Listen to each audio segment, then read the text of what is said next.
Amén. Buenas noches, buenos días, buenas tardes. A la hora que usted vaya a ver este video, pues que la bendición de Dios sea con ustedes. Hoy estamos en la segunda clase de sectas modernas del Instituto Bíblico Regional Querigma y estamos por iniciar la segunda clase que tiene que ver con algo que te puede sorprender. En la primera clase, las primeros 6 o 7 diapositivas, estuve hablando de las características de un líder sectario, de un líder que puede, o un falso profeta, un falso maestro que puede engatusar, engañar al pueblo. Y no precisamente el pueblo de Dios, puede ser a cualquier ser humano, lo engañan a través de sus doctrinas, y lo hice bien claro, bien enfático, cómo cuando se están ganando los adeptos, cuando se están llevando sus enseñanzas, no hablan claramente de qué se trata, sino que hablan de algo muy bonito. Y esto lo vamos a ver cuando veamos unas clases, hermanos, que espero que no sea mucho la desilusión que puede causar cuando estudiamos sectas modernas, porque nosotros a veces consideramos a otras personas como que son cristianas, como los testigos de Jehová, la iglesia adventista,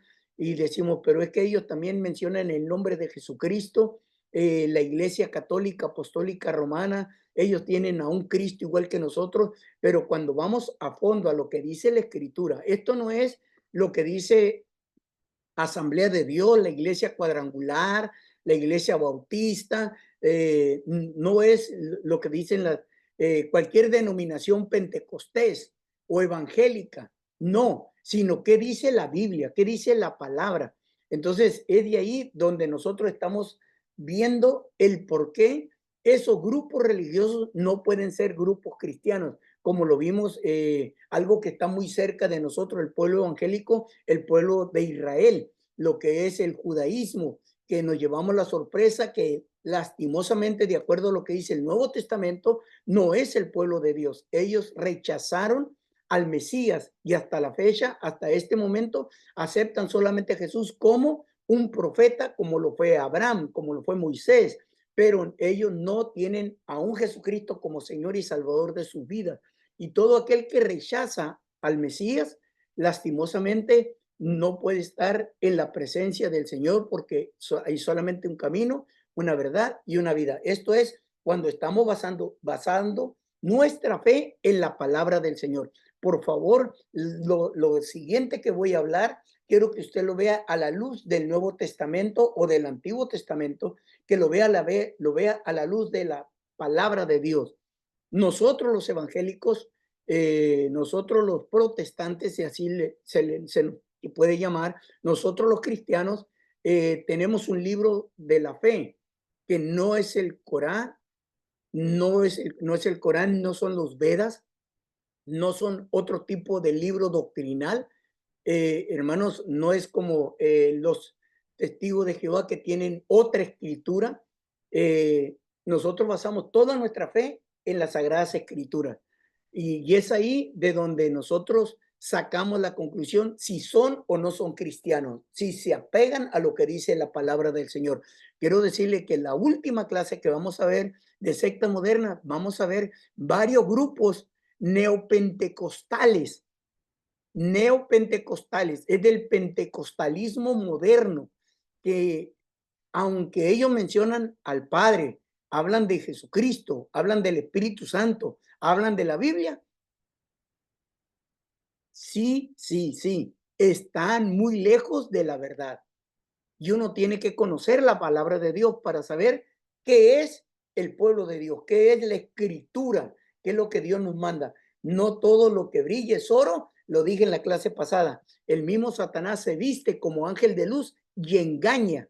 Y es ahí donde nosotros vamos a ver qué tan apegados estamos a lo que dice la palabra.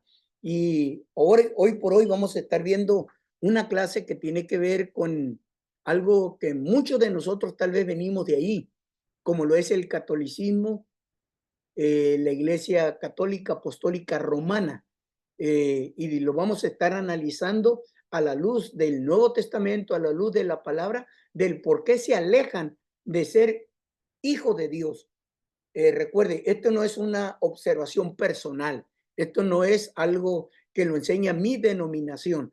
Esto es algo que está escrito en la Biblia, la palabra del Señor, y es de ahí donde vamos a estar analizando el por qué el catolicismo no se puede llamar una religión que honra y glorifica el nombre del Señor.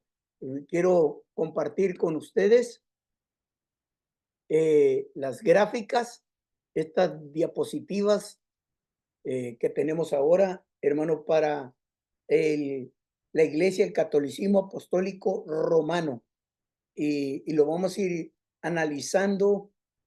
Hoy tenemos varias cosas, hermanos, de qué reconocer. El catolicismo romano, vamos a entender primero que la palabra católico, el término católico significa general o universal. Entonces ellos empezaron a llamarle a sus iglesias católicos porque estaban hablando de una iglesia universal. El catolicismo romano se refiere al cuerpo del cristianismo gobernado desde Roma por el Papa. Ellos se apropiaron de este título católico. Católico quiere decir universal. Entonces, no está hablando del cristianismo universal. De hecho, ellos le llaman al cristiano, le llaman hermanos separados. Otros dicen son nuestros primos. También el judaísmo nos llama a nosotros, a los cristianos, hermanos separados.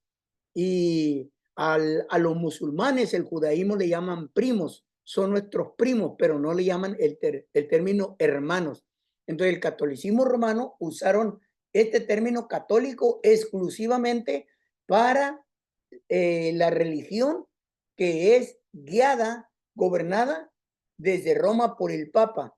Y desde ahí se desglosan lo que son sus enseñanzas. Ahorita vamos a ver sus enseñanzas, qué tan peligrosas pueden ser espiritualmente, y a la organización y a las prácticas que llevan a cabo en este cuerpo de religioso. Esto es bien importante que nosotros empecemos a ver las fechas claves para desarrollar la doctrina, el cuerpo doctrinal. Recuerde que esto va a estar anclado en Classroom, las diapositivas a través del PowerPoint, y voy a tomar un marcador porque son varias fechas aquí y quiero ir viendo la primera, que la acabé encerrando en un círculo. Es lo que vamos a estar hablando para así no confundirnos si usted tiene una pantalla muy pequeña. En el año 381, eso se llama dislexia. Y yo sufro de dislexia. Yo confundo letras, números. Ese es una deficiencia personal que tengo, dislexia. Aparte, eso es lo que me lleva a mí a ser tartamudo, la dislexia. Entonces, el 381 después de Cristo, hermanos, es cuando la iglesia empieza a organizar el culto a María.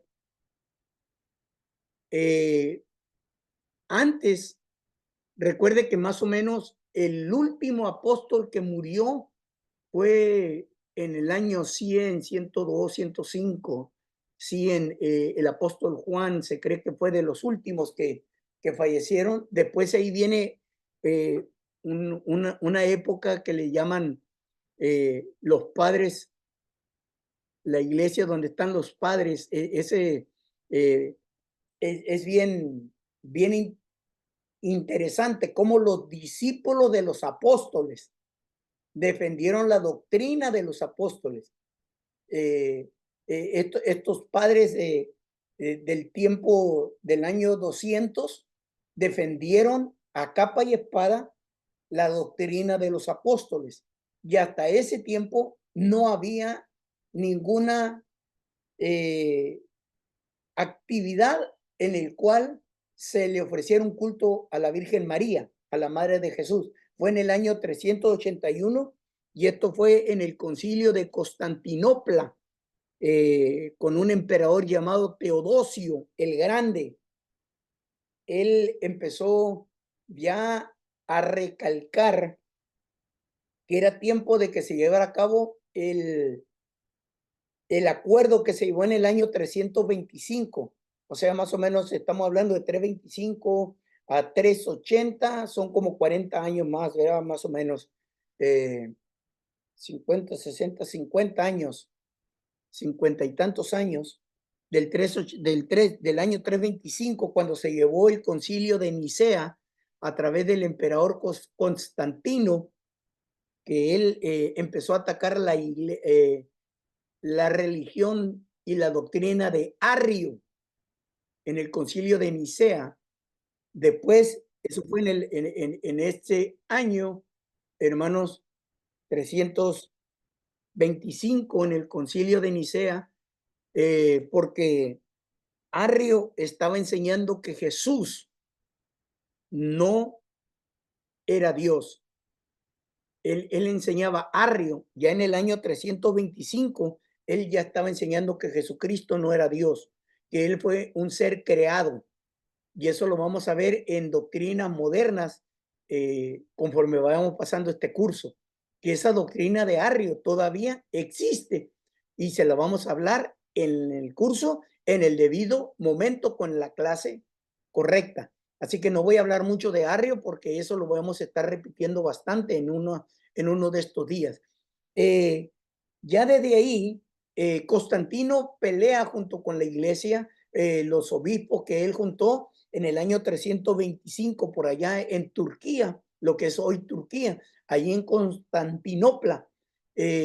Allí dijeron, espérate, Jesucristo es Dios. Ya están peleando contra una falsa doctrina, pero en el año ya 381, 50 y tantos años más adelante, este emperador llamado Teodosio dijo, acuérdense que hay un acuerdo, acuérdense que ya hay una regla que se llevó a cabo allá en el concilio de Nicea. Entonces hoy en el concilio de Constantinopla, aquí en Turquía, dijo, nosotros vamos a hacer esto. ¿Qué vamos a hacer? Vamos a respetar aquel acuerdo que se llevó hace 50 y tantos años. Pero ahí fue donde se empezó a organizar un culto a la Virgen María. Antes no había una adoración. Recuerde que el mismo Jesucristo, cuando llegaron, ahí está, bendito los senos que mamaste. ¿Qué le dijo Jesús? No, espérate. Más bienaventurados son los que obedecen la palabra del Señor. Entonces ya desde ese momento el Señor dijo, no, espérate, aquí no me anden con estas cosas, porque ya estaban queriendo exaltar a María y ya el Señor les paró ahí el alto. Tengo que decir esto, nosotros los evangélicos tenemos mucha honra por María, mucha honra. Y ojalá que todos, aquí le voy a decir esta palabra, ojalá, ¿cuántos de nosotros no decimos ojalá? Lo acabo de pronunciar yo. Ojalá es una palabra de la clase pasada que debería de haber dicho, porque ojalá viene este término de los musulmanes. Ojalá quiere decir quiera Alá. En otras palabras, nosotros los cristianos, y yo lo acabo de decir, nosotros los cristianos no deberíamos decir ojalá. No deberíamos de pronunciar ese término, ojalá, porque ojalá quiere decir Alá quiera. Y acuérdense que Alá no es Jehová. Para que vea qué tan metidos estamos nosotros y ellos ya nos hicieron que usáramos palabras que vienen de allá del árabe. Ojalá. ¿Y qué tengo que decir? Sustituir la palabra ojalá, quiérala por Dios quiera. Si Dios quiere, que Dios nos permitiera, que Dios nos hubiera usado nuestra mente para que nosotros fuéramos como María, obedientes, dispuestos. Una mujer de buen corazón, de un corazón puro. O sea que si nosotros tenemos buenas memorias de María, sí las tenemos. Y quisiéramos que los cristianos fuéramos así de obedientes como María. Que no importa lo que venga en contra de nosotros, vamos a obedecer a Dios. Eso es lo que nosotros rescatamos de María. Pero rendirle culto, eso no lo permitimos, no lo hacemos.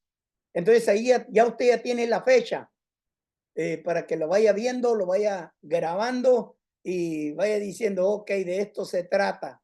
Segundo, el año 593 es cuando se introduce la doctrina del purgatorio. ¿Qué es el purgatorio? En un ratito más adelante voy a estar hablando de la doctrina del purgatorio. Vamos a estar recordando de qué trata todo este asunto, la doctrina del purgatorio, más adelante. En el año 608 comienza el papado. Si usted se da cuenta, hoy por hoy dicen que el primer papa fue Pedro. ¿Eh? Y ahorita se van a dar cuenta de situaciones, cómo se contradice esta religión. Fue hasta el año 608 cuando comienza el papado, cuando mencionan a un solo hombre para que sea el papa, que sea la voz de autoridad. Y después usted lo va a ir mirando conforme siga esculcando, mientras sigue investigando, se va a dar cuenta cómo al papado le dan toda la libertad de una palabra que es inefable, una palabra de la cual lo que diga el papa, eso tiene que usarse, porque ellos dicen el papa no se equivoca, no se equivoca, y le llaman el vicario de Cristo, el que representa a Cristo. Y si usted viviera, si usted viera, conociera cómo vive el Papa, con los mejores vinos, los mejores quesos, lo más lujoso, y está representando a Cristo aquí en la tierra, cuando Cristo dijo, el Hijo del Hombre ni una almohada tiene donde recostar su cabeza, y que tuvo que pedir un burrito prestado, que tuvo que pedir un salón prestado para celebrar la Pascua. Entonces, está muy distante, amados hermanos, de lo que tiene que ver realmente este título que se da en el papado. Hasta el año 787 es cuando ahora, mire, del 381 al 787, aquí se me va a notar mucho la dislexia a mí porque estoy viendo puros números y perdóneme si de repente estoy confundiendo tantos números. Del 787 así al 381, hace cerca de 400 años, cuando organizaron el primer culto a María. Pero en el año 787 ya empezaron las reliquias y las imágenes.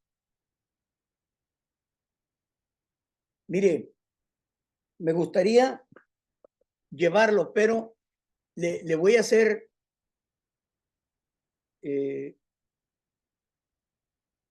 no creo, voy a compartir con ustedes unas imágenes, unos PowerPoints para que vean lo que tiene que ver las reliquias, el culto de las imágenes, porque en una academia bíblica, la cual estoy dirigiendo y estoy llevando a cabo a través del canal YouTube que se llama Acabi. Ya ustedes han estado viendo algunos videos ahí. Ahí en Acabi yo hablo de las reliquias a través de una clase, de un curso de 6 semanas que trata sobre las cruzadas.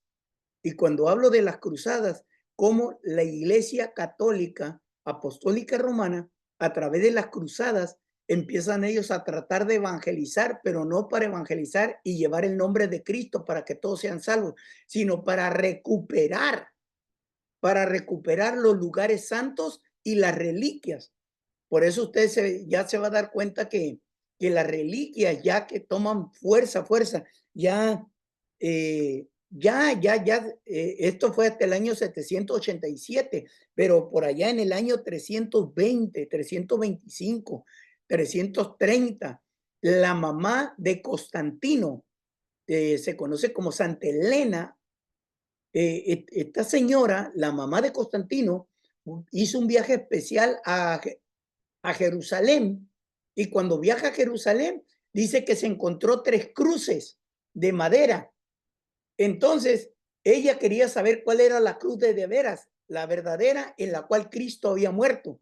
Entonces ella consiguió un muertito por ahí y estaba la cruz en el suelo y entonces Santa Elena ordenó a la gente que le acompañaba en ese peregrinaje que hizo a, a Jerusalén. Le dijo, aquí, bueno, aquí estamos. Ahora, ella, recuerde, ella está viajando más o menos, que se dé una idea, de Turquía, hoy Turquía, a Jerusalén. Ella está haciendo este viaje y cuando llega a Jerusalén se encuentra esas tres cruces y le dice, son las tres cruces que estaban en el monte de la calavera, en el Gólgota. Entonces dice, una de ellas tiene que ser la de Cristo. Entonces ella consiguen un muertito, la ponen en una cruz y no pasa nada. La ponen en otra cruz y no pasa nada. Y cuando la ponen en una tercera cruz, el muerto resucita.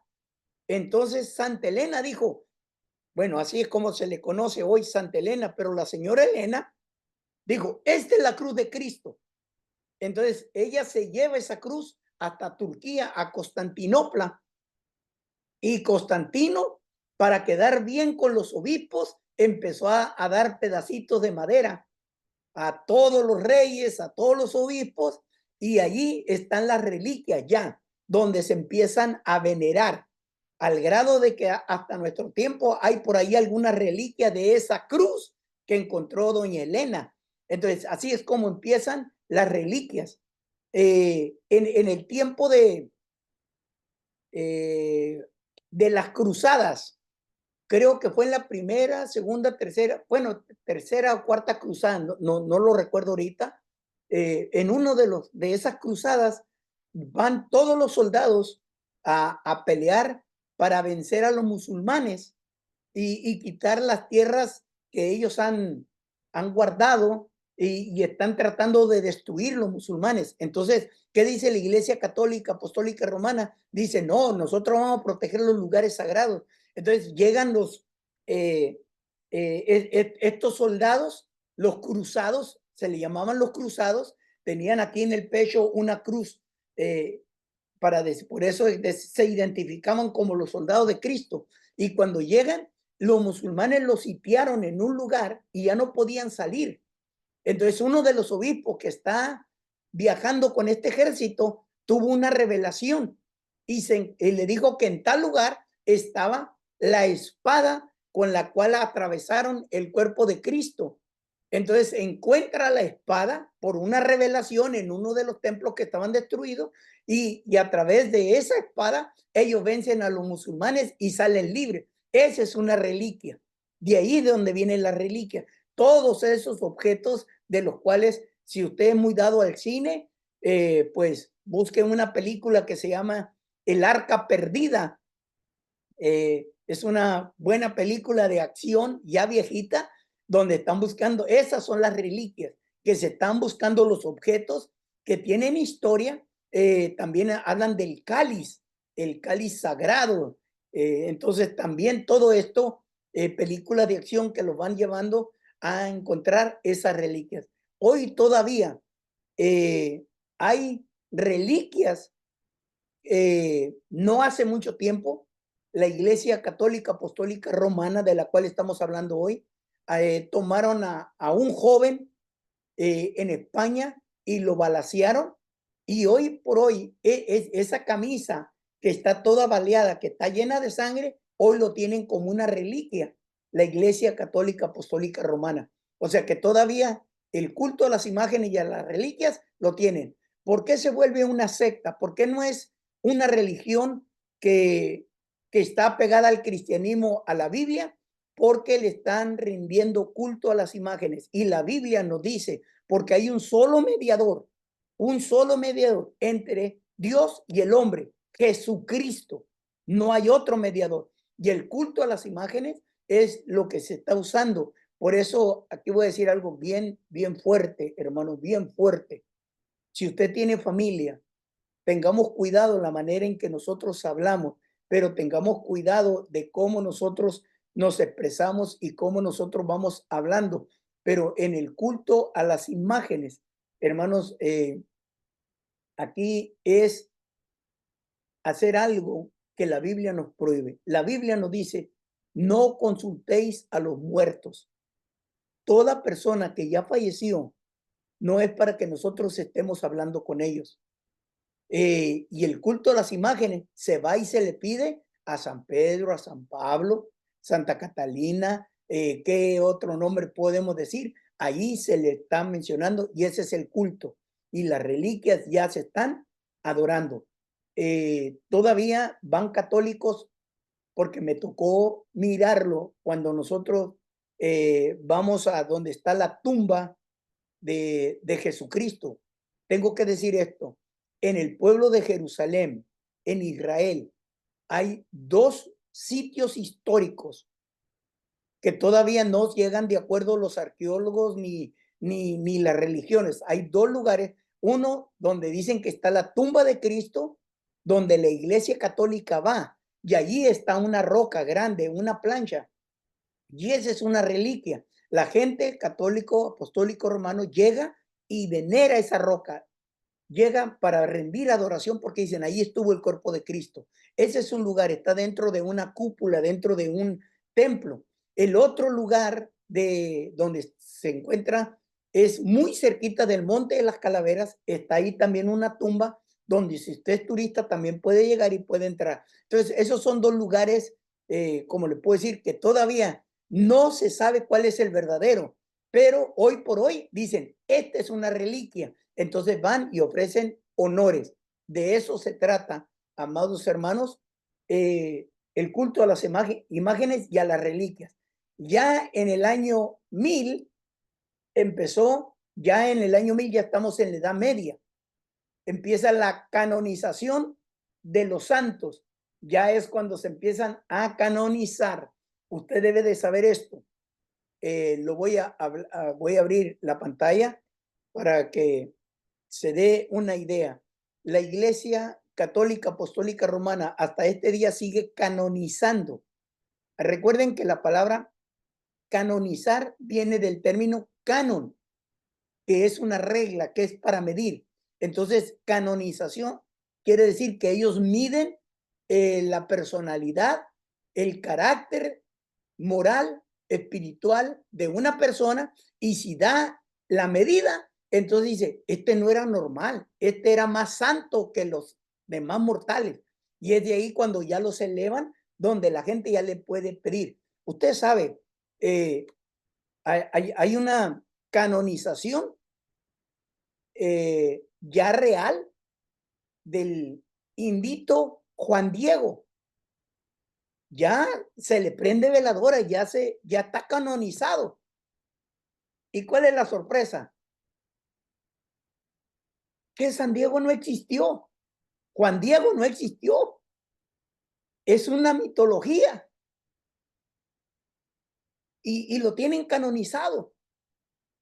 Hay otros que todavía no alcanzan la canonización, pero ya lo están adorando. Usted sabe, el culto a la muerte ya está muy cerquita de ser canonizado, hermano, en un descuido. La Iglesia Católica, perdóneme, pero en un descuido lo puede canonizar. Y lamentablemente soy mexicano, pero desde que México empezó a adorar a la Santa Muerte, tenemos muerte, violencia en todos los estados de la República Mexicana, más allá que años anteriores. Y si ustedes se dan cuenta, yo nací y crecí en un lugar en el estado de Sonora que se llama Nogales, y muy cerca de Nogales, a unas pocas millas, pocos kilómetros, cuando usted toma la carretera que va rumbo a la capital, a Hermosillo, hay un lugar, creo que es antes de llegar a Imuris, ahí, hermano Ignacio, por favor, me recuerda antes de llegar a Imuris o pasando Imuris, antes de llegar a Santana, está en una de las famosas curvas que están ahí, está un altar a la Santa Muerte, donde dejan a las personas que les han quitado la vida. ¿Está antes de llegar a Imuris o pasando Imuris, mijo? Antes de llegar ahí, morir. Antes de llegar a ese pueblo de Imui. Antes de llegar, no me acuerdo cómo se llaman las curvas. Son muy famosas esas. Sí, hay curvas ahí muy peligrosas, pero sí he visto eso. Es donde están todas esas curvas Sí. en la carretera bueno, ya ahorita ya casi no se pasa por ahí porque ya hicieron la Y ya carretera hicieron la nueva. nueva.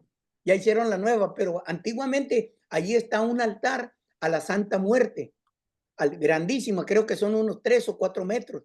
Y ahí llegan y ponen a las personas, los delincuentes a la que le quitaron la vida, ahí van y se los ofrecen.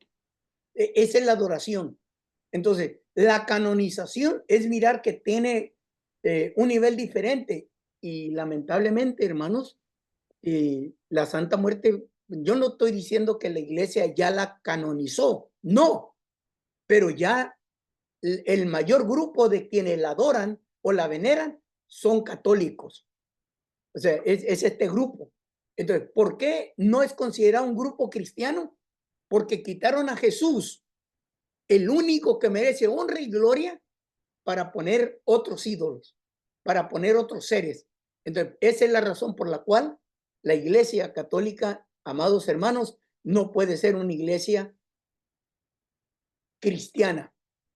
En la canonización, vamos en el siguiente punto que tenemos aquí, es el culto a los santos y a los ángeles. Hermano, mire, acá tenemos el culto a las imágenes, pero ¿por qué en el año 787 empezó el culto de las imágenes y por qué 230 años más adelante, en el año 1100, 200, 300 años más adelante, empieza el culto a los santos? No hay que confundir el culto a las imágenes con el culto a los santos. ¿Por qué? Porque las imágenes, ya estamos hablando de San Pedro, San Pablo, aquellos apóstoles. Pero cuando estamos hablando del culto a los santos, es que aquí ya se empezó a qué? A canonizar. En el año 1000 se canonizaron ciertos individuos, ciertas personas de la época o años atrás, y en el año 1100 ya le empezaron a adorar. Cuidado, porque la angeliología, lo voy a decir abiertamente, hay en el pueblo católico, apostólico romano, personas que adoran a los ángeles, que adoran a los ángeles. Hay una oración, a mí me la enseñaron cuando era niño, yo me la aprendí y yo hacía esa oración cuando era niño. De hecho, mi mamá tenía una imagen muy bonita. No sé, permíteme, quiero ver si puedo hacer algo aquí, hermanos. Permítame, si lo puedo hacer, lo voy a hacer. A ver si me funciona, permítame.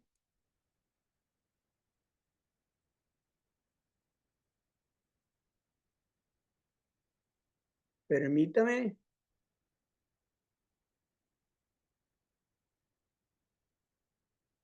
Permítame si lo puedo. Quiero llegar con usted y quiero compartir esto. Déjeme ver cómo, porque esto es algo, hermanos, en lo cual yo fui criado. ¿Lo puede ver esta imagen aquí? Sí, pastor. ¿Ve? Esa imagen estaba en la cabecera, estaba en mi cuarto, estaba en el cuarto de mis hermanos. Y esa es la oración que a mí me enseñaron. Ya creo que de mi hermano Ignacio ya no le tocó mucho, porque ya empezábamos a ir a la iglesia evangélica. Pero esta imagen nosotros la teníamos donde a mí se me enseñó y toda la noche decíamos una oración: ángel de la guarda, mi dulce compañía, no me desampare de noche ni de día. A mí me enseñaron a adorar, a clamar, a pedir protección a un ángel, no a Jesucristo. Y esa imagen fue muy famosa en mi casa. Nunca se me olvidó. De hecho, cuando aprendí yo a pintar y a dibujar, eh, hice el intento de dibujarlo, pero no alcancé a pintarlo.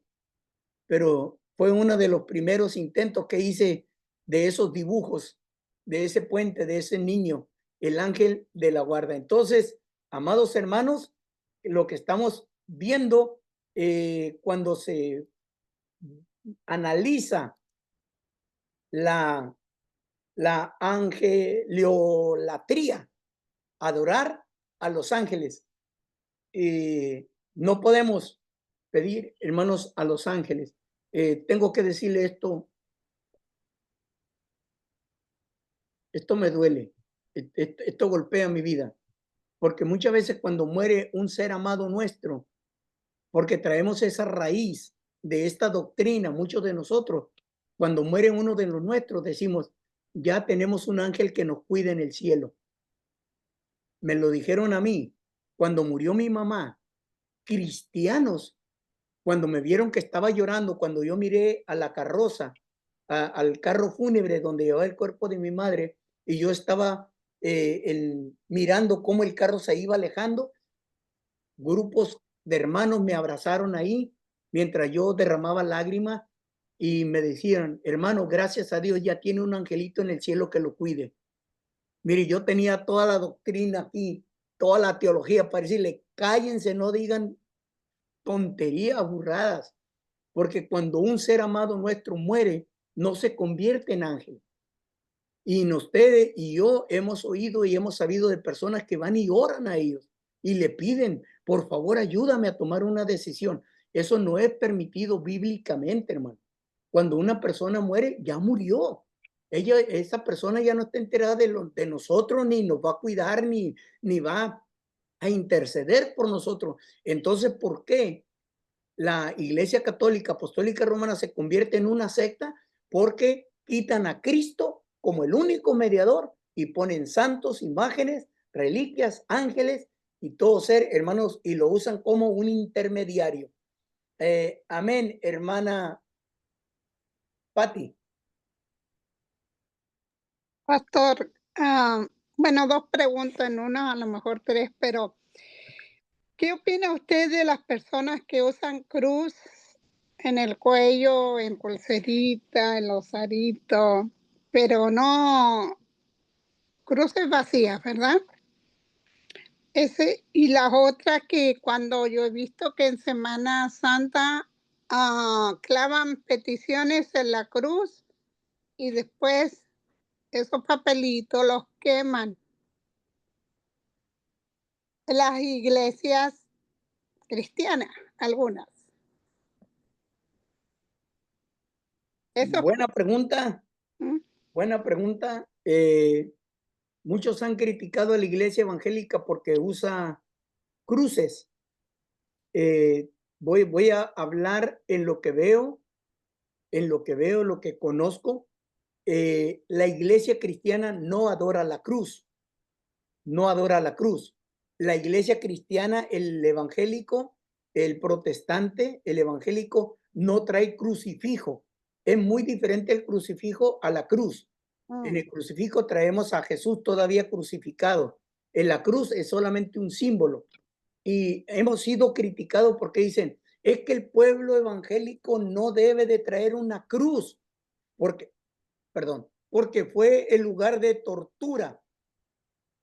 De hecho, hay una canción que nosotros cantamos, un himno, y decimos, en la cruz, oh, primero vi la luz, y la mancha de mí, pues yo llamé, fue ahí por fe, yo vi a Jesús, y habla de la cruz, por siempre feliz, con él seré, en la cruz, y decimos, no tenemos, pero una cosa es recordar dónde murió el Señor, en la cruz, que fue el sacrificio que hizo el Señor, pero no la estamos orando. Hasta ahorita, que yo entienda, un evangélico no agarra la cruz y la está besando y le está diciendo, por favor, ayúdame. El católico apostólico romano sí agarra el crucifijo o la cruz y sí lo venera y sí le pide y sí se santigua. Toma, toma el collarcito y aquí está la cruz y con ella se santigua, se santifica. Por eso el santificarse, lo que estoy haciendo cuando lo hace el católico, él se está santiguando, se está santificando. Cuando ellos se están persignando, en el nombre del Padre, el Hijo y del Espíritu Santo. El único que nos santifica a nosotros es el Espíritu Santo y la palabra de Dios, no nosotros mismos. Nosotros, entonces, todo eso. Entonces, la cruz, cuando se venera, cuando se le honra, es cuando entramos en un problema de idolatría. Entonces, la mayor parte de los templos evangélicos, la mayor parte tienen el símbolo de la cruz en el asta, como la Iglesia Católica, o en los altares, 3 cruces, 2 cruces. La iglesia que yo rento, donde llevamos a cabo el culto, tiene cruces en la parte de atrás. Muchos de los púlpitos que a mí me toca predicar, y lo voy a decir, desde los Estados Unidos hasta Perú, que es la parte más lejos en Sudamérica que he estado, en Ecuador, todo eso, hay templos que tienen la cruz. O sea, yo he visto la cruz en todos esos lugares. Cuando he estado en otros países en Europa, tienen la cruz. Y eso es un símbolo de que somos cristianos. Ya la cruz se ha vuelto un símbolo, hermano. De hecho, no lo traigo puesto ahora, no lo traigo puesto, pero cuando yo me gradué como capellán, a mí me pidieron que yo tenía que traer un anillo, una cruz o algo, una camisa que me identificara, pero con una cruz, porque ustedes deben de saber ya que hay capellanes para los católicos, capellanes para los evangélicos, capellanes para los musulmanes, para los capellanes para los, aunque usted no lo crea, en Estados Unidos, del dinero de los impuestos, hay un salario para capellanes de los brujos. Cuando un brujo cae al hospital y él no quiere que ningún evangélico vaya a orar por él, él no quiere que los sacerdotes vayan a orar por él, no quiere que ningún rabí vaya a orar por él, no quiere que ningún imán, que es una especie de sacerdote del hinduismo, vaya a orar por él. ¿Qué es lo que ellos piden? Un capellán satánico. Entonces, para que la persona que trabaja en recepción en los hospitales o en la cárcel sepa qué capellán es, tiene que llevar un símbolo. Entonces yo tengo un anillo que tiene una cruz, hermana Patricia, que me identifica a mí cuando yo voy como capellán, porque no solamente llevo mi placa, sino que también llevo algo que me identifica. Yo opté por tener un anillo donde tengo la cruz y eso me identifica. Entonces, más bien, hoy por hoy, hermana Patricia, para el pueblo evangélico se ha vuelto solamente como un símbolo, pero no es un objeto de adoración. Respecto a la otra pregunta, ay, aquí va a arder Troya. Ay, ay, ay. Esa pregunta, hermana, es de la música que me gusta bailar a mí. Y yo no bailo, eso de clavar peticiones, situaciones en una cruz y después quemarlo, eso surgió más fuerte, le dio mucho auge el movimiento que se puede considerar una secta, perdóneme, pero es considerado una secta, el grupo de los 12. En el grupo de los 12, en los preencuentros, prosencuentros, encuentro y todo eso, en el grupo de los 12, alguien, se me escapa ahorita el nombre correcto del grupo de los 12. ¿Alguien se acuerda? ¿Alguien me puede iluminar la mente? Es de Los G12, G12, G12. correcto, del castellano, sí, de castellano.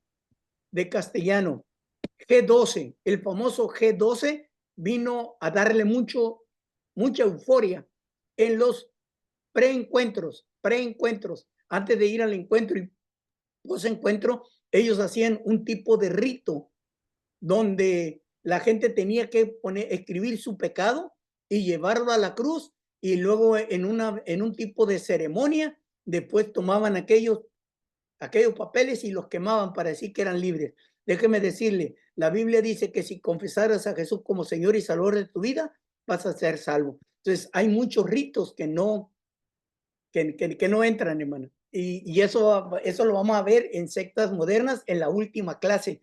Todos esos movimientos neopentecostales. Entonces, hermana, fue ese grupo del G12 quienes llevaron, que lo hicieron muy famoso, este asunto del cual usted me está hablando, hermano. Amén. ¿Alguna pregunta ahorita que los tengo en vivo y a todo color?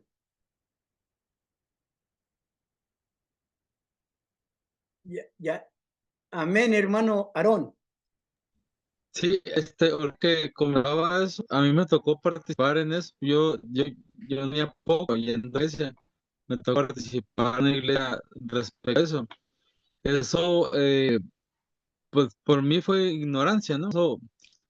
Eso que ya con el pasar del tiempo ya Dios perdona todo eso, ¿no? Pero yo me tocó participar ignorancia en ese tipo de cosas que pues yo ya eh, pues ya estoy consciente, ¿no? Todo eso que pasa, pero me tocó participar, pero era de G12, era otra iglesia, pienso que a lo mejor estaba tomando, se le hizo, no sé, se le hizo bueno, creo, participar en ese tipo de cosas, pero hay que prediría o cómo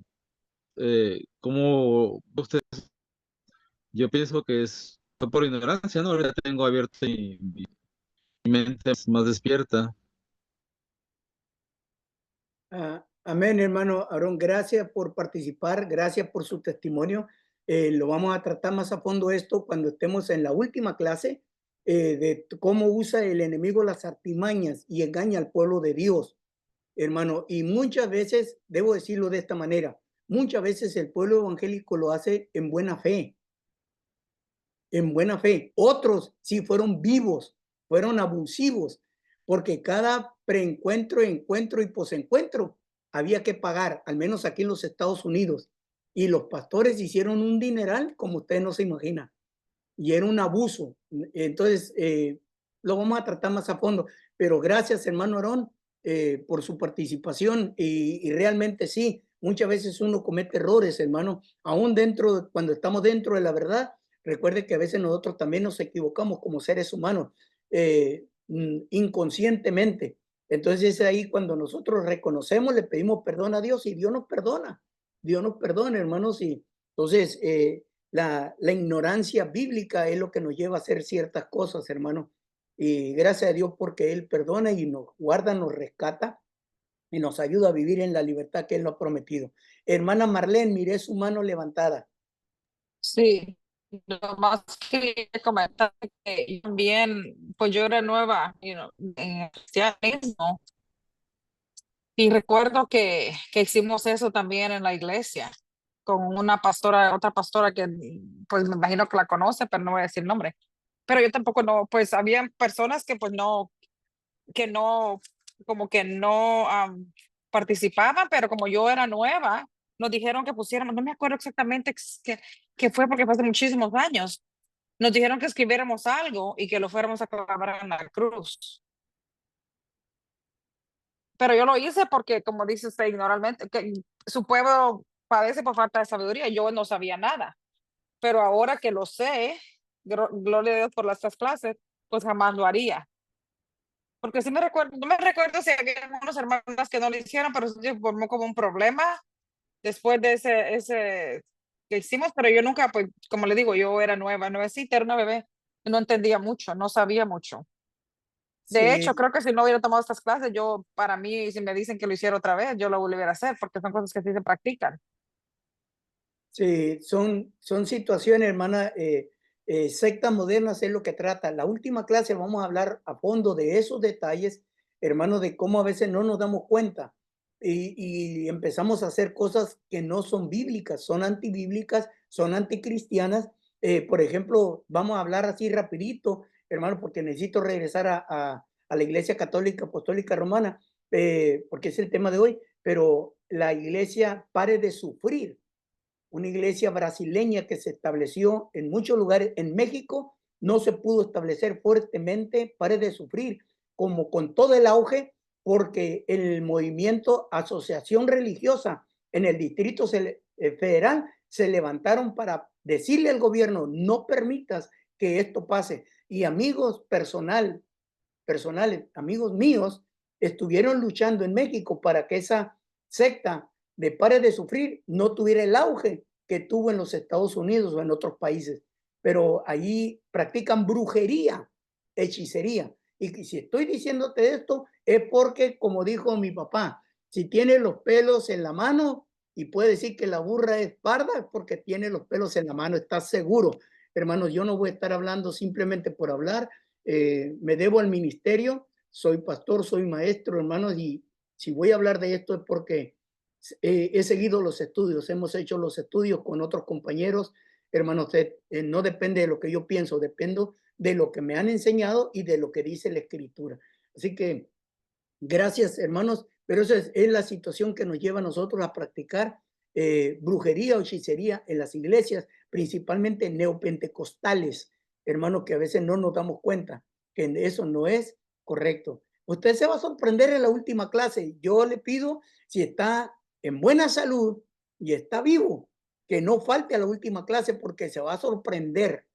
Se va a sorprender con lo que le voy a estar diciendo del neopentecostalismo, cuando ya una iglesia es considerada una secta. Así que para eso estamos aquí, hermanos, para aprender, para no guiar, para no ser ciegos guiando a otros ciegos, hermanos, sino nosotros tener la luz de la Escritura, la luz de la palabra y guiar al que no conoce de la palabra del Señor, poderle guiar. ¿Ok? Entonces, sigo en el año 1100 también en el culto a los santos de los ángeles. Ya vamos a estar viendo ahí también, amados hermanos, el sacrificio de la misa. Es un sacrificio que se lleva a cabo cada misa que lleva. En el año 1100, si usted se da cuenta, en el año 1100 muchas cosas están pasando. Ya se empieza a pagar por las misas. Por las misas hay que pagar. Ya no es un culto, hermano, gratuito. Y de ahí el neopentecostalismo aprendió muchas cosas como usted no se imagina, que Dios nos libre. Cuidado con esto. Y en el año 1123, amados hermanos, en el año 1123 empieza el celibato de los sacerdotes declarado obligatorio. Estamos en la Edad Media ya.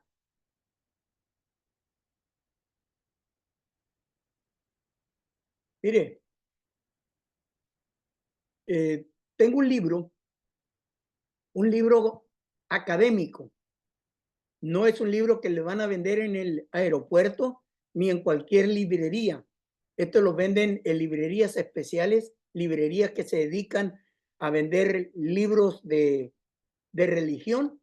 Pero si usted lo puede conseguir, consígalo. Si va a tener la capacidad de leer, no para criticar simplemente, hermano, pero se llama el libro algo así. Voy a usar no el nombre verdadero, hermanos, si usted me lo pide, se lo voy a mandar, hermanos, porque no recuerdo el nombre verdadero, pero tiene que ver con la actividad sexual de los papas. Así se llama el libro. Así, esa connotación lleva la actividad sexual de los papas. Y, perdón.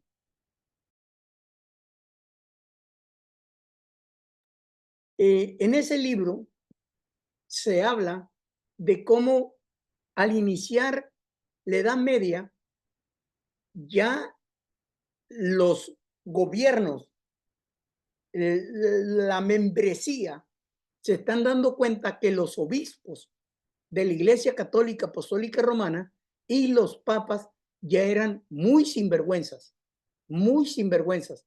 Ellos tenían esposa y tenían amantes. Cuando usted ve la historia sexual de los papas, se le abren los ojos y dice, wow, cuánta barbaridad, ¿de qué estamos hablando? Y hasta el año 1100, de la fecha que le estoy dando ahorita, ya se prohibió. Literalmente se le dijo a los sacerdotes, no se deben de casar. Y recuerde que ya el Nuevo Testamento dice, y algunos prohibirán casarse. Ya desde aquel entonces, el tiempo de los apóstoles, ya está diciendo, va a haber quien va a prohibir casarse. Entonces, dentro del clero de la Iglesia Apostólica Romana, se prohibió que el sacerdote se casara. Entonces, muchos de ellos no se casaron. Ya aquí, en este año, estoy hablando desde el año 400 al año 1100, 1200, cuando se está diciendo, ya debe de estar prohibido casarse, los sacerdotes ya abusaban de las mujeres. la persona que les iba a cocinar, las personas que iban a hacer la limpieza, las mujeres ricas, las mujeres humildes, ellos abusaban y tenían muchas mujeres. Entonces, ya desde aquí se está diciendo, ya no más. Pero aunque usted lo está viendo como una orden, hasta nuestro tiempo, todavía hay un escándalo. Hay un escándalo todavía de sacerdotes que todavía están rompiendo el voto del celibato.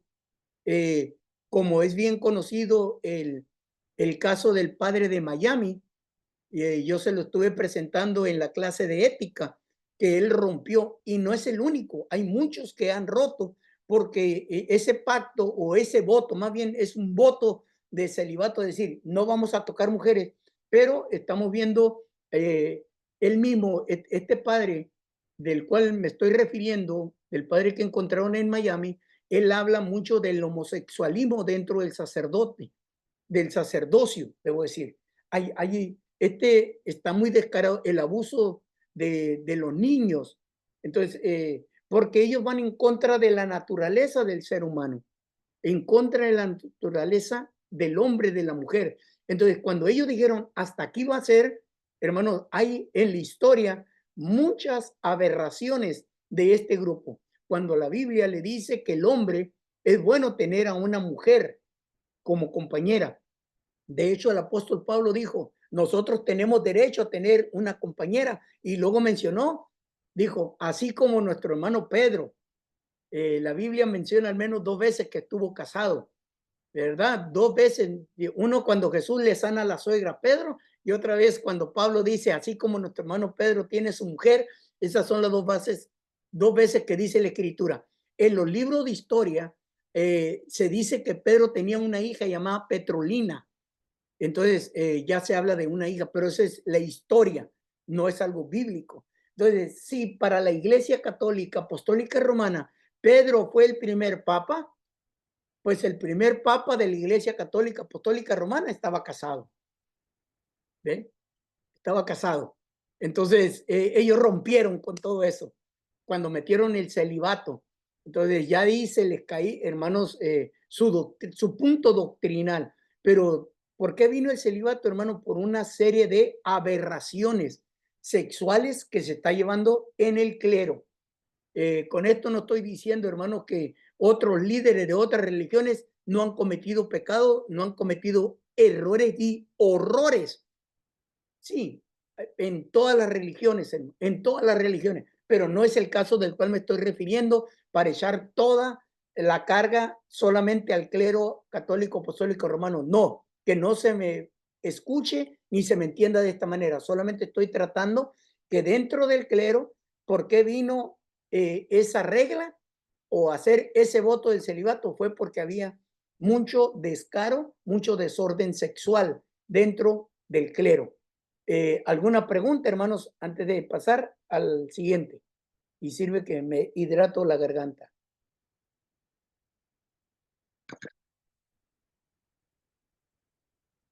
Amén. No. Entonces, sigo compartiendo porque el reloj, a mí nunca me ha respetado el reloj.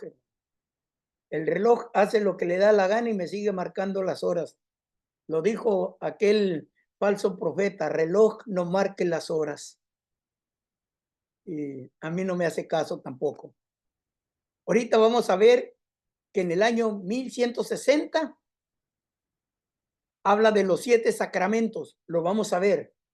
En el año 1190, es una historia increíble, empieza la venta de las indulgencias.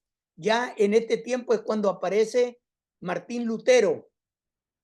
En esta época, la venta de las indulgencias. Eso es increíble, hermano, la venta de las indulgencias. La venta de las indulgencias, hermanos, empiezan, no sé si lo tengo grabado en Acabi,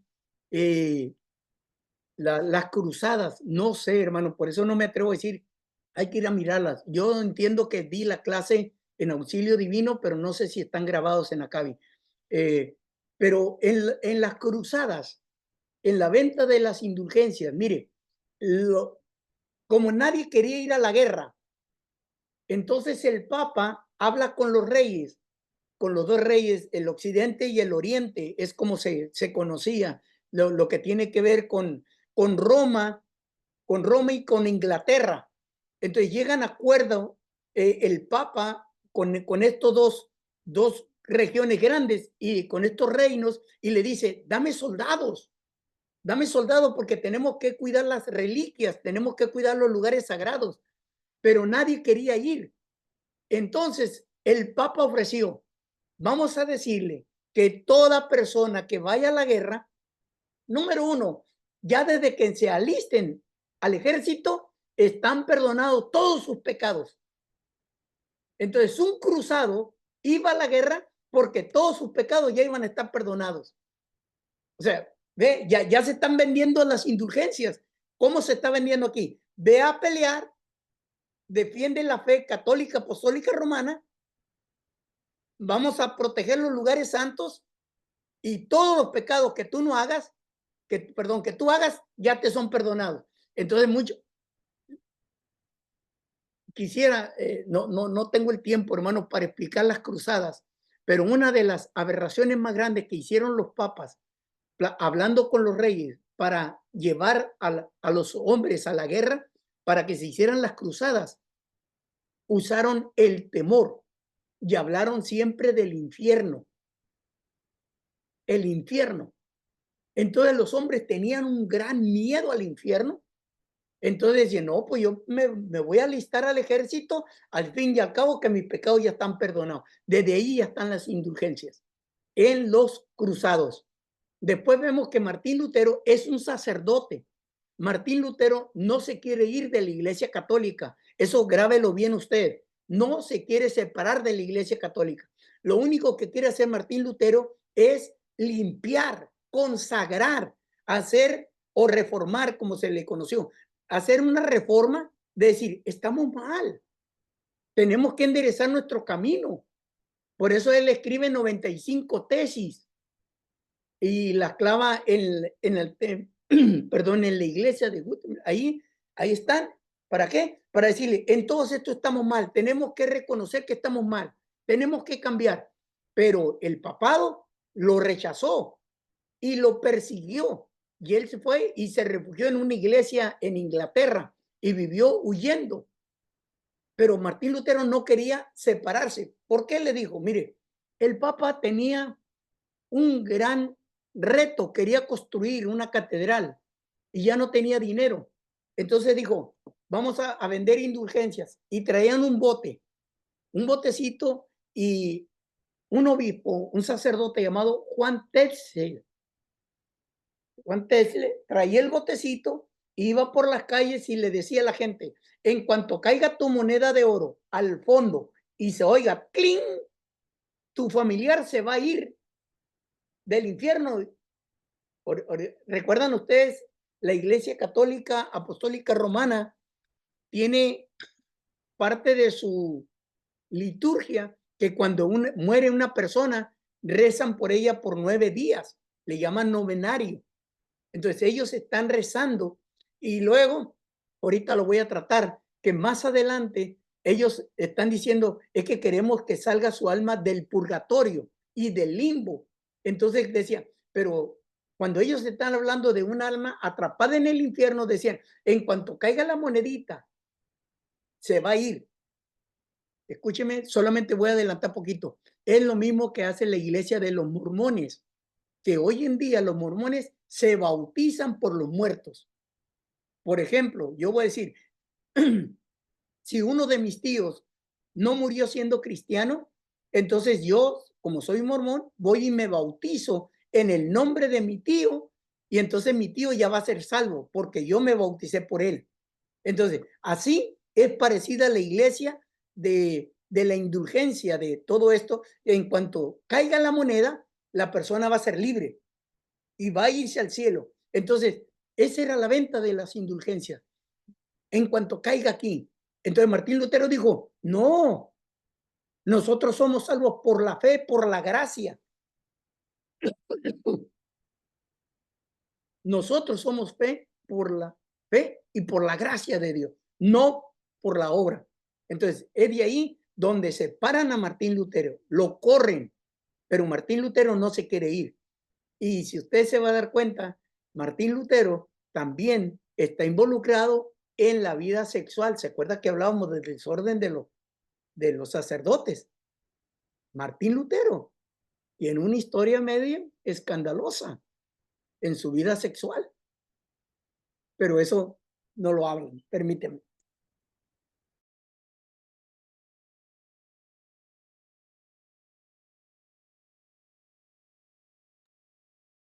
Permítame, hermano, debo decirle, yo estoy con fiebre en este momento. Estoy enfermo, pero como ya no quería cancelar la clase, así que perdóneme si de repente tengo que estar tosiendo y tener estos momentos. Cierro el paréntesis. Lo que está pasando con Martín Lutero no es que se quiere separar. Él quiere reformar. Él quiere traer una reforma. Él quiere decir, nos hemos equivocado. Y él está en contra de esas famosas indulgencias. Él no quiere que se siga vendiendo, que se sigan aprovechando. ¿No le suena eso parecido? Hagamos un pacto ahora. Trae tu dinero y el Señor te va a bendecir. ¿No le suena indulgencias evangélicas? Ay, ay, ay. No debería de estar hablando de esto, hermano, pero tengo que decirlo, pues, porque no podemos vivir en el engaño, hermano. Tenga cuidado con eso. En el año 1215, ya cambia aquí un poquito la historia, en el año 1215, hermanos, está la transubstanciación.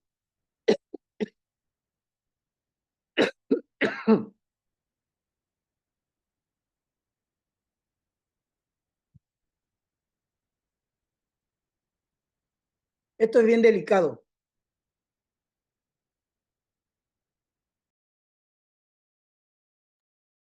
La transubstanciación es lo que usted ve cuando el sacerdote levanta la hostia y la lleva a la altura. Y cuando la tiene en lo alto y luego la baja, entonces le dice al filigrés, vamos a comer el cuerpo de Cristo. Entonces ellos creen que en ese momento en que se baja la hostia, ya no es pan, sino es el cuerpo de Cristo. Es Cristo, eso es lo que se llama transubstanciación. O sea, nosotros nos volvemos, ¿cómo se llama las personas que comen unos a otros? Canívoras. Caníbales. Caníbales. Entonces, yo sé que se va a escuchar muy fuerte esto, pero entonces el católico apostólico romano se convierte en un caníbal, porque se está comiendo a su propio Dios. Cuando Jesús habló de eso, lo habló de una manera simbólica. La transubstanciación dice que literalmente nos estamos comiendo el cuerpo de Cristo. Cristo está hablando de algo simbólico.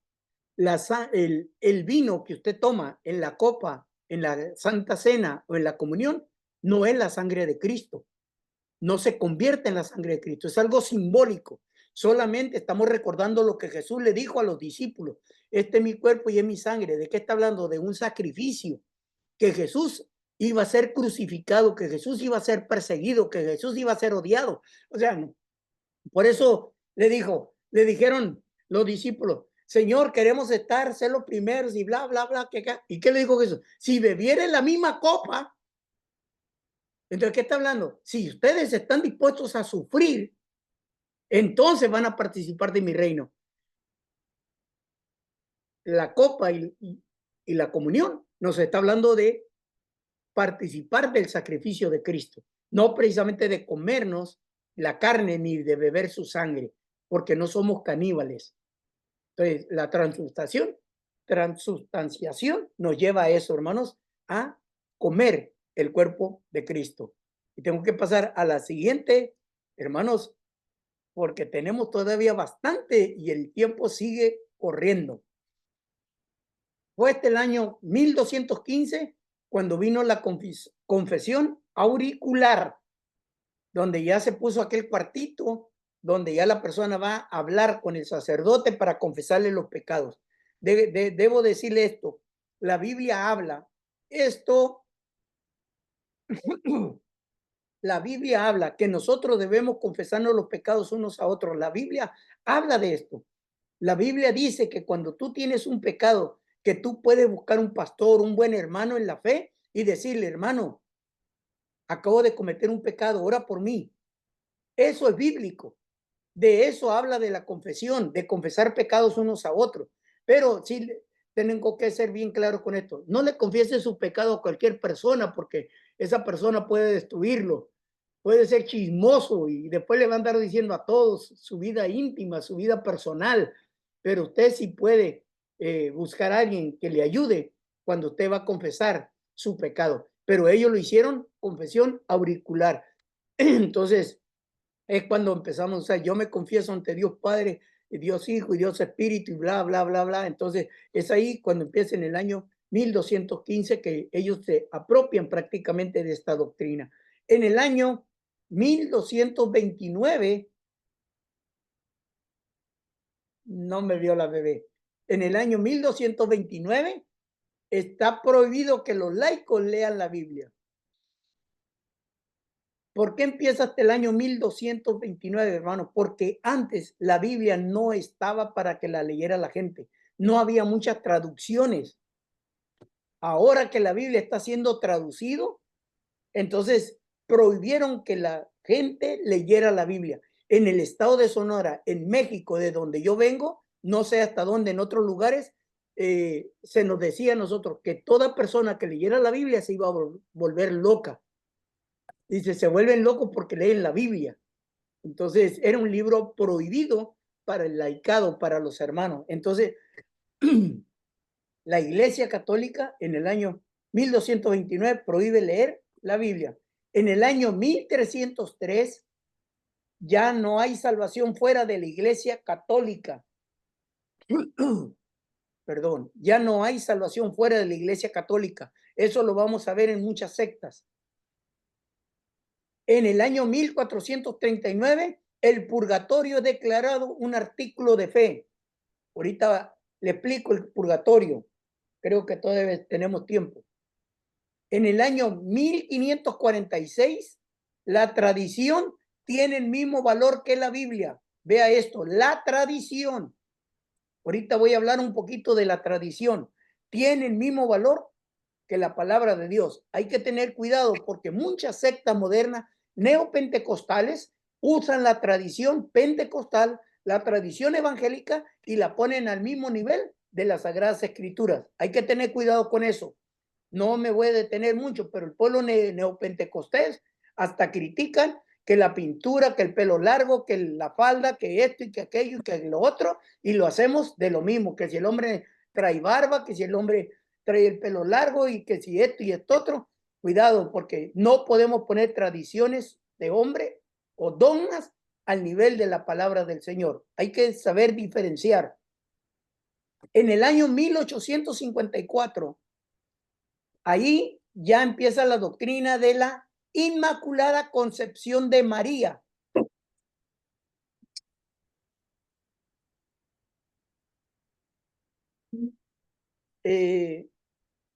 Hay un libro apócrifo. Eso sí lo puede mirar usted en Acabi, los libros apócrifos. Allí los libros apócrifos, ahí yo hablo de un libro donde se habla de la Inmaculada Concepción de María. ¿Qué quiere decir? Que la Virgen María también nació virgen. Amén. Hermana Gloria, adelante.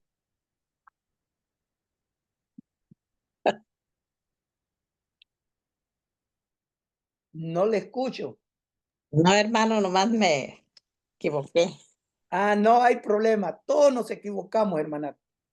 Si fuera perdonable, sí está perdonada en el nombre del Padre, del Hijo y del Espíritu. Hablando de este grupo. La Inmaculada Concepción, de que ella nació como nació Jesucristo. Ella nació sin pecado. 1870 empezaron a hablar de la infalibilidad papal. Es cátedra. Perdón. Todo lo que diga el Papa no se puede negar, ni dudar, ni debatir. 1870. Y en el año 1950, esto prácticamente hace unos años atrás, tal vez el papá de ustedes ya nació en esta fecha. Algún papá de ustedes, a no ser que yo sea el más mayor, porque mi padre nació en 1940, pero mi abuelo ya había nacido en el año 1950. Creo que mi abuelo Brígido nació en el año 1909, si mal no recuerdo, 1910. Pero en el año 1950 ya se está hablando de la asunción de la Virgen María. ¿Qué quiere decir? Recuerda cuando Jesús ascendió, entonces igual como se fue Cristo, la Virgen María también se fue al cielo, no murió. Esas son las fechas más importantes que usted debe de conocer de la Iglesia Católica Apostólica Romana. Y con todas estas fechas nos va dando diferentes puntos doctrinales que nos alejan de la Escritura, que nos alejan de la Biblia. Los sacramentos. Vamos a ver los sacramentos. ¿Cuáles son los sacramentos que participa la Iglesia? Los sacramentos, ellos tienen 7. Uno es el bautismo. Para ellos, toda persona tiene que ser bautizada. Por eso lo bautizan desde pequeño, desde niño. Porque, y recuerde, si un niño no es bautizado y muere, el niño no va al cielo. El niño se va al limbo. Y si un católico adulto muere sin ser bautizado, se va al purgatorio. Entonces, es el bautismo. La confirmación es el acto de la fe para confirmar que él fue bautizado. Generalmente en la confirmación es lo que nosotros conocemos como la primera comunión en la Iglesia Católica. Yo participé de esos sacramentos del bautismo, yo fui bautizado, también hice la confirmación, también hice la primera comunión, participé en la Eucaristía, participar de cuando el sacerdote levanta la hostia, la penitencia, el confesar los pecados, la unción de los muertos. Para ellos es muy importante cuando una persona está a punto de morir, que vaya el sacerdote y lo unja con agua bendita, que lleva agua dentro de un aparatito, hermano, no recuerdo ahorita el nombre, y luego lo empieza a hacer una aspersión y lo unge, o le lleva aceite y también le da la santa unción de los enfermos cuando están a punto de morir. El orden sacerdotal, no todos participan aquí, pero todos son candidatos a tener un orden sacerdotal para ser sacerdotes o ser monjas. Y el último, el matrimonio. Si usted llega al número 6, ya no, usted está excluido del número 7. Si usted practica el número 6, por obvias razones, es perdonado el número 7. Esos son los sacramentos que tiene la Iglesia Católica Apostólica a Romano. Santo Tomás, uno de los sacerdotes, los ordenó de la siguiente manera o los explicó de esta manera. Ya lo dije yo de una manera, pero como ya quedó a través de Santo Tomás ya como una regla ya bien escrita que ya podían hablar. Por el bautismo, cuando un niño es bautizado, entonces nace en la vida espiritual. Por eso dice que se tienen que bautizar, porque si no, sigue siendo como un animalito. Eso es lo que yo escuchaba en mi pueblo. Se tiene que bautizar. Si no es bautizado, es como un animalito. Tenemos que nacer a la vida espiritual. La confirmación es lo que yo le decía, es como la primera comunión, donde se crece y se fortifica la vida. Ahí para uno hacer la primera comunión, tiene que aprenderse la doctrina, el credo de los apóstoles. Y te creo y todo esto, ese volumen, ese librito de la doctrina, hay que aprendérselo. La Eucaristía es cuando uno se alimenta espiritualmente, es lo que hablé ya. La penitencia, se pueden curar sus enfermedades a través de la penitencia, cuando ellos, debo decirlo de esta manera, como nosotros practicamos catolicismo, mi padre practicó muchos años la penitencia. Mi padre viajaba desde Nogales, Sonora, hasta un pueblito, no recuerdo cuántas millas son, kilómetros son, pero son menos de 100 kilómetros. Mi padre los caminaba para ir a adorar a un santo que se llama San Francisco en Magdalena de Quino. Entonces mi padre practicó la penitencia y la practicaba cuando uno de sus hijos estaba enfermo, cuando un familiar estaba enfermo. Mi padre decía, yo te prometo que voy a hacer penitencia. Mi abuela materna, la mamá de mi papá, usó por más de 30 años un hábito color café, el hábito de San Francisco. Es como un vestido color cafecito, y mi abuela, toda mi infancia yo la miré con ese hábito. Ella no podía comprarse otro tipo de ropa, siempre estaba vestida de color café hasta que se entregó a Cristo y reconoció a Cristo como Señor y Salvador de su vida. Se quitó ese hábito. Pero mi abuela, por más de 30 años, toda mi infancia, desde que yo la conocí, la miré hasta que se hizo evangélica, como le digo, con ese hábito. Esa es la penitencia que le decían, yo voy a hacer esta penitencia.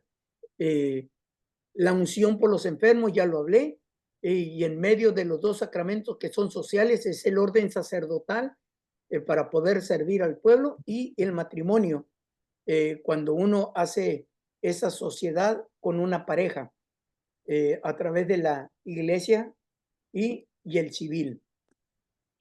¿Por qué la Iglesia Católica Apostólica Romana es considerada como una secta? Porque compara las escrituras, la Biblia, con la tradición. La tradición y la Biblia van unidas y ambas dicen que surgen de la misma fuente. O sea, para ellos la tradición está inspirada por Dios. La Iglesia Católica no saca exclusivamente de las Sagradas Escrituras todo lo revelado y conserva la tradición apostólica como parte del misterio de salvación. Usted puede buscar más acerca de la tradición, de lo que es el catecismo, y lo pone al mismo nivel de la escritura. Y tengo que decirle esto, la escritura es inspirada por Dios. La escritura no tiene errores, es inerrante, pero para ellos el catecismo, la tradición, es lo mismo. Entonces, aquí comparar, hermanos, las Sagradas Escrituras con la tradición, esto es lo que la palabra del Señor no puede aceptar como un depósito de la fe. Las tradiciones, los dogmas. Por eso, hermanos, nosotros también, déjeme decirle, los evangélicos tenemos tradiciones. Así que ahí lo vamos a ver conforme vayamos viendo las sectas. Lo que tienen ellos dentro de las tradiciones es esto. El catolicismo romano, además de los 66 libros que tiene el pueblo evangélico, que nosotros consideramos de dentro del canon, que es la escritura inspirada por Dios, ellos tienen 14 libros apócrifos, de los cuales nosotros, los evangélicos, llamamos apócrifos, pero ellos le llaman deuterocanónicos. Esto sí le voy a decir, si usted quiere aprender más de los libros apócrifos y libros deuterocanónicos, vayan a mi canal a YouTube en Acabi, y ahí van a encontrar lo que son los apócrifos. Son 6 clases hablando de apócrifos, y son otras 6 clases hablando de los libros deuterocanónicos. Para la Iglesia Católica Apostólica Romana tiene 14 libros deuterocanónicos. Estos son intertestamentarios que fueron aceptados en el canon del Concilio de Trento después de la muerte de Lutero. Número 2, enseña que además de la escritura es la tradición de la iglesia. Todo lo que se llevó a cabo con los acuerdos en los concilios ecuménicos, todo lo que dijo el Papa, de ahí es donde sale la tradición. Todo esto tiene autoridad. De hecho, tiene aún más autoridad que la escritura para el católico apostólico romano. Para los católicos, así es, en parte, porque la iglesia decidió el canon. Por eso es que ellos tienen 14 libros más deuterocanónicos, más las tradiciones que habla de los concilios y todos los sermones o acuerdos papales. El catolicismo también enseña que las buenas obras son meritorias, mientras que el protestantismo enseña que nosotros somos justificados por la fe y no por las obras.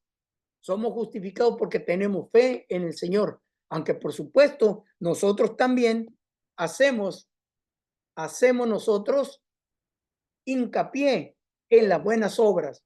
Aquí le llevo esto. Escúchelo en la parte académica. Martín Lutero, cuando él está diciendo que es por la fe y no por las obras, cuando está discutiendo y quiere reformar la Iglesia Católica y que la Iglesia Católica se levante en armas contra él y le dice, estás mal, Martín, no es así. Entonces Lutero dijo, no, es por la fe. Por eso cuando ya huye Martín Lutero y empieza a predicar fuera de la Iglesia Católica Apostólica Romana, no se sorprenda, pero Martín Lutero rechazó el libro de Santiago. Cuando usted abre la Biblia y está Hebreos, Santiago, ese libro de Santiago, Martín Lutero dijo, no es canónico. Eso no es inspirado por Dios. ¿Sabe usted por qué? Porque Santiago le da un mensaje a la iglesia y le dice esto, muéstrame tu fe sin obras y tu fe es muerta. Entonces Martín Lutero dijo, no, está bien mal. Eso no es correcto. Lo que le faltó a Martín Lutero ahí fue la inspiración y la revelación del Espíritu Santo en su vida personal de declarar, si tú tienes fe en el Señor, entonces tú haces buenas obras. Las buenas obras es el fruto. Por ejemplo, usted trabaja mucho, usted se va a cansar. Usted corre mucho, usted va a tener sed. Usted no desayunó, a las 3 de la tarde va a tener hambre. O sea, algo que no hace, le va a dar un resultado. Algo que usted hace, le da un resultado. Lo que dice la Biblia es que si usted tiene fe, usted hace obras. ¿Ve? Si usted tiene fe, usted hace obras. La Iglesia Católica dice, no necesitas fe. Con que haga las obras, ya alcanzas la salvación. Porque la fe es por obras. Es lo que dice la Escritura. La fe es por obras. No dice eso la Escritura. Eso lo dice el clero. Eso lo dice la Iglesia Católica Apostólica Romana, que hay que hacer buenas obras. Y usted va a hacer buenas obras porque usted tiene fe en el Señor. Espero estarme dando a entender. Va a tener fe, pero va a obrar bien. Entonces, hay que hacer buenas obras, hermanos, sí, pero esto no nos va a salvar. Lo que nos salve es la fe. Justificado pues por la fe. La fe. Tenemos paz para con Dios. Yo creo, usted debe de creer que es salvo. Usted debe de creer que sus pecados fueron perdonados. Usted debe de creer que su nombre está escrito en el libro de la vida. Usted debe de creer que usted, por cuanto es salvo, por cuanto su nombre está escrito en el libro de la vida, por cuanto usted es ciudadano del reino de los cielos, usted hace buenas obras.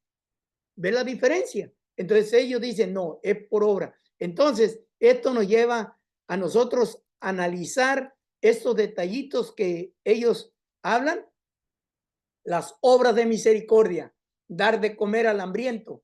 Y ciertamente Jesús dijo, por cuanto no lo hiciste a uno de mis pequeñitos, a mí me lo hiciste. Dar de beber al sediento, vestir al desnudo, visitar al enfermo, alojar al que no tiene caso, al peregrino, visitar a los presos y enterrar a los muertos. Entonces, estas son las buenas obras de misericordia, pero esto no nos salvan a nosotros. Nosotros hacemos esto porque somos salvos. Esa es la diferencia. Otra diferencia, esto lo hablé un poquito, y este es bien importante, que el catolicismo romano enseña la doctrina del purgatorio. Es como un lugar temporal donde el fuego castigará a quienes no van al infierno eterno por sus pecados veniales. ¿Qué son pecados veniales? Son pecados pequeños. Y por ese aspecto temporal de este castigo se les acumula por sus pecados mortales, que por no ser remediados de alguna manera ocasionarían el castigo eterno en el infierno. Y luego aquí tenemos ya la imagen del angelito, no es San Pedro, es un angelito que le dice: hermanos, bienvenidos, pasen a asearse antes de sentarse en la mesa del Señor. Y el purgatorio se convierte como en un baño. Purgatorio, para purgar, para limpiar. Por eso, cuando usted está malo del estómago, usa una pastillita que le llaman purga. ¿Y qué quiere decir la purga? Que va a limpiar su estómago para que no tener dolor. Entonces uno va al purgatorio para purgar sus pecados. Vea qué peligrosa está esta doctrina. El catolicismo enseña que la muerte de Cristo no es suficiente para perdonar pecados. Se da cuenta que aunque tengan a un crucifijo y aunque mencionen a Cristo, están denigrando la gracia redentora de Jesús. ¿Qué están diciendo ellos? ¿De qué sirve que Cristo murió? O sea, lo voy a usar con palabras antisonantes. No quiero ofender a nadie de los que me están escuchando, pero voy a usar una palabra antisonante.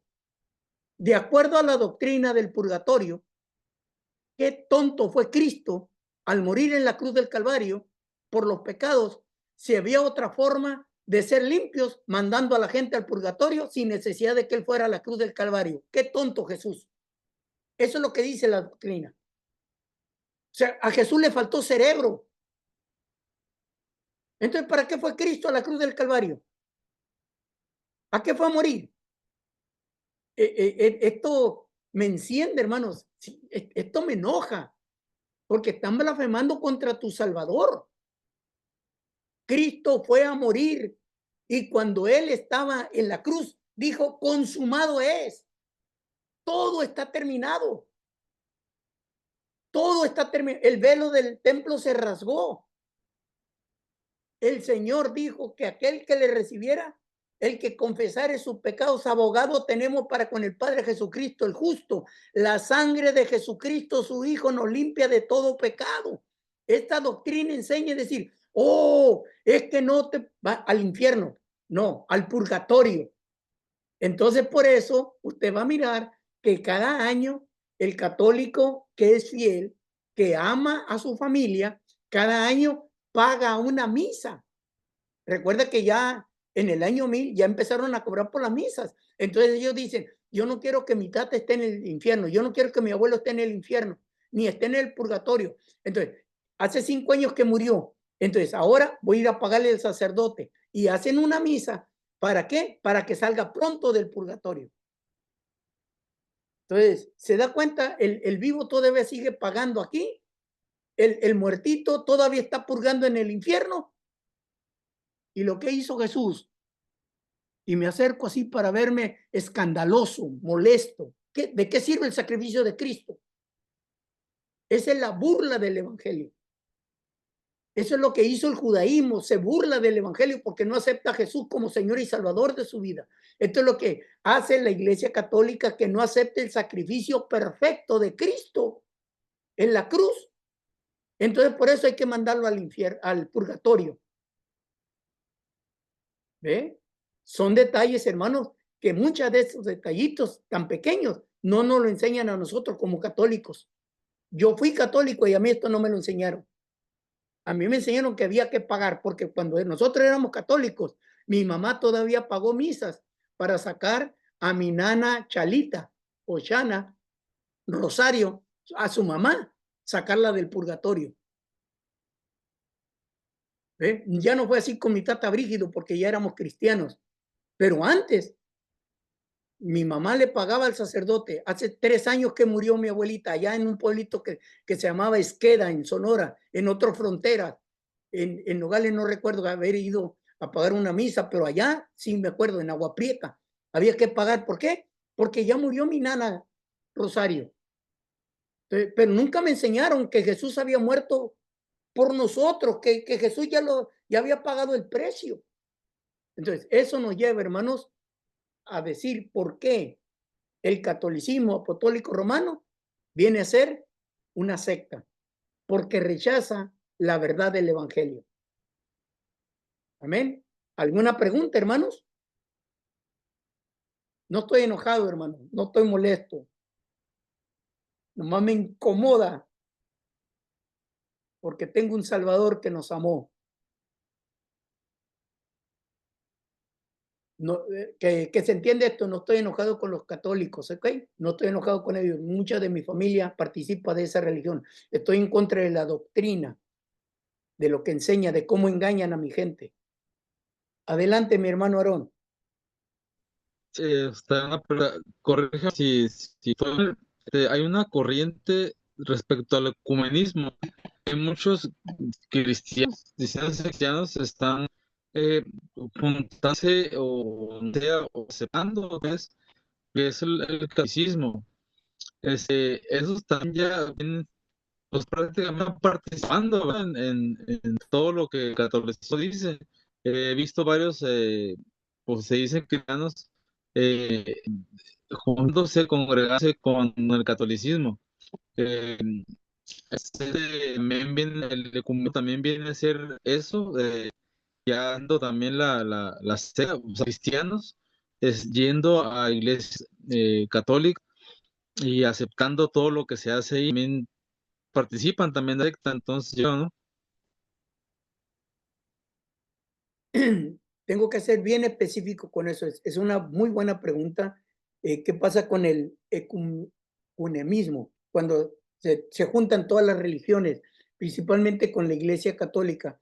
Ya hemos escuchado de varios ministros bien famosos que estuvieron en el Vaticano y que el Papa les dio la bendición papal ahí, que estuvieron con ellos. Se habla mucho de estos ministros que estuvieron ahí. Hay que tener cuidado. Lo voy a decir de esta manera.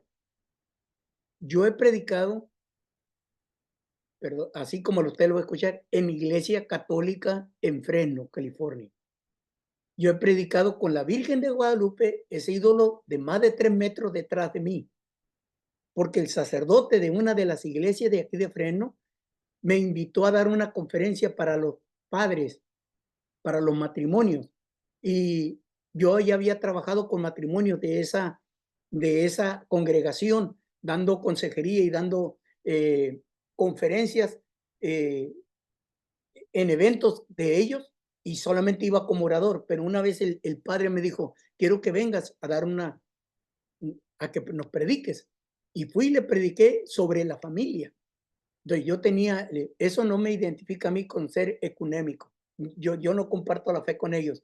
Yo simplemente aproveché el estrado, la plataforma, para hablarle a la gente de lo que es una familia que está construida con la palabra de Dios. Yo no hablé de los santos, yo no hablé de buenas obras, yo hablé de lo que la palabra de Dios dice, y yo usé el texto: si Jehová no edificare la casa, en vano trabajan los que la edifican. Yo basé una familia estable en la palabra del Señor. Yo aproveché la plataforma. Entonces, no sé hasta dónde personas que han participado en estos movimientos ecuménicos lo estén haciendo para utilizar la plataforma y llevar el nombre de Cristo, o hasta dónde ellos están participando de lo que ellos creen. No sé si me estoy dando a entender.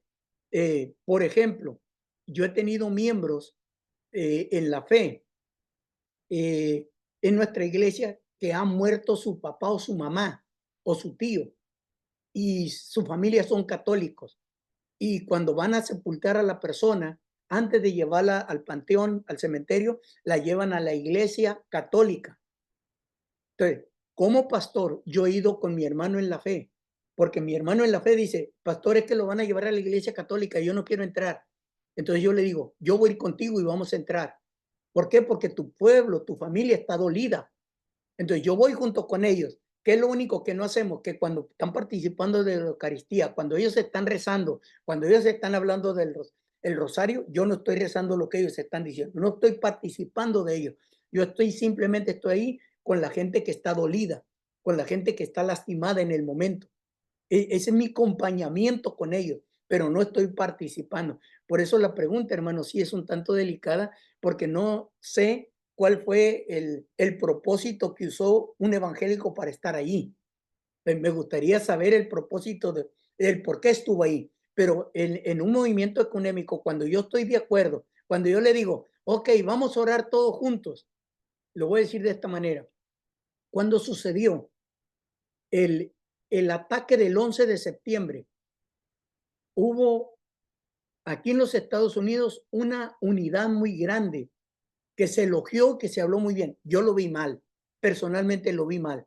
Primero, porque la persona que iba a orar, el orador principal, era un evangélico. Y cuando a él lo invitaron para que orara, él dijo esto, estamos todos juntos. Había católicos, había judíos, había musulmanes, había budistas, estaban de todas las religiones aquí presentes y cristianos. Y este hombre cristiano dijo, vamos a orar todos juntos, ahora en unidad, en esta unión espiritual. Vea qué peligroso es. En esta unión espiritual, este es el ecumenismo. Se me lengua la traba. Este es el movimiento. Cuando dicen, vamos a orar y que cada quien ore a su propio Dios. Eso es bien peligroso, ¿no? Porque el agua dulce no se puede mezclar con el agua salada. Porque el Dios de Alá no es Jehová. Porque el profeta Buda no es Jesucristo. Porque la Virgen María no es Jesús. Entonces, es ahí donde debemos de tener cuidado. ¿Qué es lo que vamos a hacer? Hay otro testimonio en la Casa Blanca, aquí en los Estados Unidos. Es de apellido Rodríguez, se me escapa ahorita el nombre. Pastor aquí en Sacramento, California, la capital de California. A él lo invitaron a orar a la Casa Blanca. Y le dijeron al pastor de las Asambleas de Dios, le dijeron, permítame,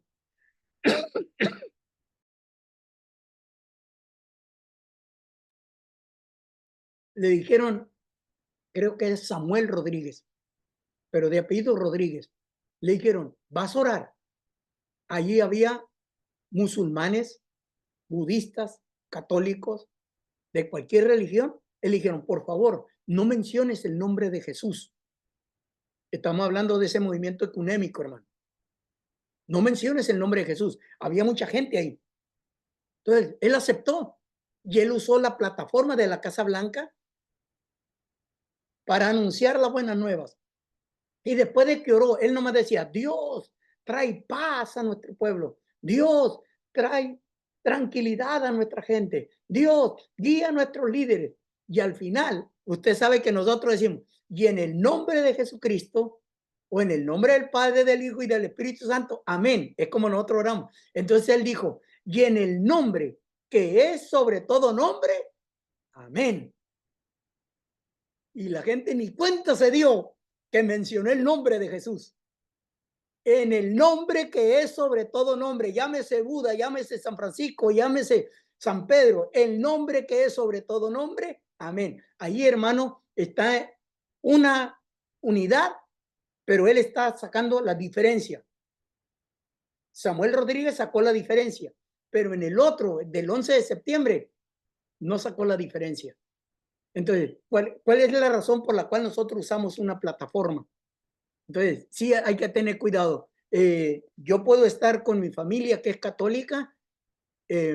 Muchos de ellos, de mis primos que son católicos, no quieren nada con el evangelio. Mis primos, mis tías, mis primos me escriben cada vez que tienen problemas y me dicen, ora por mí, primo. Primo, ora por mí. Entonces, ellos saben que hay un nombre que es sobre todo nombre. Entonces, ahí estamos, hermanos. Entonces, espero que le haya contestado a mi hermano Aarón. que esas son dos etapas. ¿Cuál es la razón por la cual están usando la plataforma? Si es para anunciar las buenas nuevas o es para creer, mezclar lo mismo. Pues ahí, y yo le hablé de mi ejemplo personal cuando he estado en la iglesia católica con mis hermanos en la fe que han perdido un ser amado y he estado con ellos. No en el novenario, sino en la iglesia donde después se lo llevan al cementerio. No más que no participo de la liturgia. Ni mi hermano en la fe participa, pero ahí estamos con ellos. Es para acompañarlos en el dolor simplemente. Sí, ¿Alguna otra pregunta? Amén, hermano Aarón. no, sí, sí está claro, gracias. ¿Alguien más, hermano? Ok. Si no hay nadie más, creo que ya estamos finalizando la clase del por qué no es considerada una iglesia cristiana. Y aunque tanto el catolicismo romano como el protestantismo, o sea, nosotros enseñamos el nacimiento original de Cristo, el católico romano enseña como dogma desde el año 1854 que la concepción de María, misma en el vientre de su madre, por relaciones normales, fue de tal manera que milagrosamente el pecado original no fue transmitido. O sea que ella nació santita, santa, como Jesús. El catolicismo romano a menudo ora a ciertas personas fallecidas, eso ya lo hablé, especialmente a la Virgen María, a San Pedro, a San Pablo. El catolicismo romano generalmente enseña que además del cielo y del infierno y del purgatorio, del cual estuvimos hablando, hay otro estado que se llama el limbo, y el limbo es donde van los infantes que no fueron bautizados debido al pecado original, debido al pecado que traemos desde que nacemos. Entonces, hasta ahí, hermanos, he estado hablando de las causas principales del por qué la Iglesia Católica Apostólica Romana es considerada una secta, no es considerada como un movimiento cristiano, aunque ellos usan la Biblia, ellos usan a Jesús, usan los apóstoles, usan muchas cosas que nosotros los cristianos tenemos. Entonces, su fe, su doctrina, perdón, debo decir, no su fe, su doctrina está basada muchas veces en actitudes, en dogmas que van en contra de lo que dice la palabra del Señor. Voy a dejar de grabar para decirle a mis hermanos, hasta ahora, hasta aquí estuve con ustedes, que Dios me los bendiga. Próxima semana los espero para analizar otra secta más y que no es considerada parte del pueblo evangélico.